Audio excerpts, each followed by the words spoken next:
Selamat datang SDBERTEI. Cerita kali ini agak serem-serem sedap gitu dari narasumber kita. Ya, masih temen gue juga sih. Jadi kali ini biar dia aja yang langsung ceritain pengalaman horornya yang mungkin susah buat dilupakan. Namanya Tama. Ya, silahkan Bang Tama. Ya, makasih. Lu pernah dengar cerita soal bis malam yang cuma lewat sekali?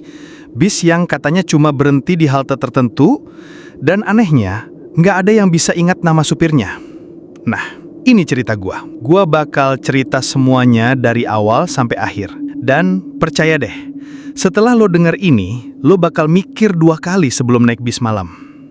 Jadi, begini. Hari itu gua baru kelar lembur dari kantor. Udah jam 11:30 malam. Terminal udah mulai sepi. Ojek online pada nolak. Gua coba order, gagal terus. Mau nggak mau, gua jalan kaki ke halte depan minimarket pinggir kota. Di situ ada satu bis tua yang berhenti. Warnanya udah lusuh, kayak belum dicuci sejak zaman perang. Tapi ya, gua capek banget dan gua pikir yang penting sampai rumah. Pas gua naik, suasananya langsung beda. Kursinya tua, kulit joknya sobek-sobek, lampunya remang-remang. Gua kira ini bis pariwisata tua yang disewa buat rute malam. Tapi yang aneh, nggak ada penumpang lain. Gua sendirian, supirnya juga diam aja, muka nggak kelihatan.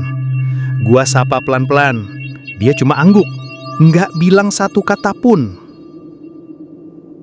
Bis jalan pelan, ngelewatin jalanan sepi yang bahkan gua nggak hafal. Gua tuh anak Jakarta, udah biasa muter-muter, tapi rute ini aneh banget. Pohon-pohon tinggi di pinggir jalan, kabut tebel dan jalanan makin nanjak ke arah hutan. Gua sempat mikir, apa ini jalan pintas?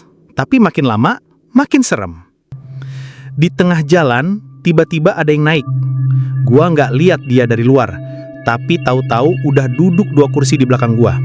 Bajunya kayak anak SMA, tapi kepalanya nyamping kayak patah. Napas gua langsung sesek. Gua berdiri, mau minta turun, tapi supirnya ngeluarin suara berat banget. Belum waktunya. Gua langsung duduk lagi, nahan takut. Lihat ke kaca depan, jalanan makin absurd. Gua ngelihat jalan tanah, ada kuburan di kanan kiri.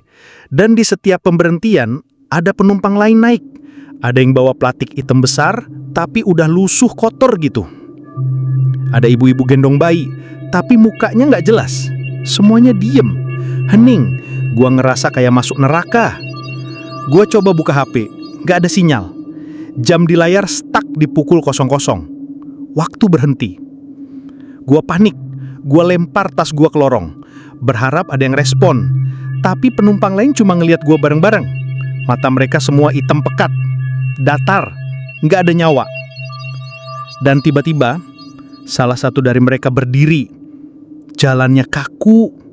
Dia nunjuk ke gua. Perlahan, semua penumpang ikut berdiri. Mereka jalan pelan ke arah gua. Gua lari ke pintu bis bagian depan, tapi pintunya nggak bisa dibuka. Gua dorong-dorong sampai tangan gua berdarah. Supirnya masih diem, tapi sekarang badannya nunduk. Kepalanya goyang-goyang kayak boneka rusak. Gua mutusin lompat dari jendela. Pecah kaca, gua jatuh ke jalan, terguling. Pingsan sekejap. Pas gua bangun, gua ada di pinggir jalan. Subuh, warga pada berkerumun liatin gua. Dan itu udah jauh banget. Gua udah ada di daerah Pandeglang, Banten.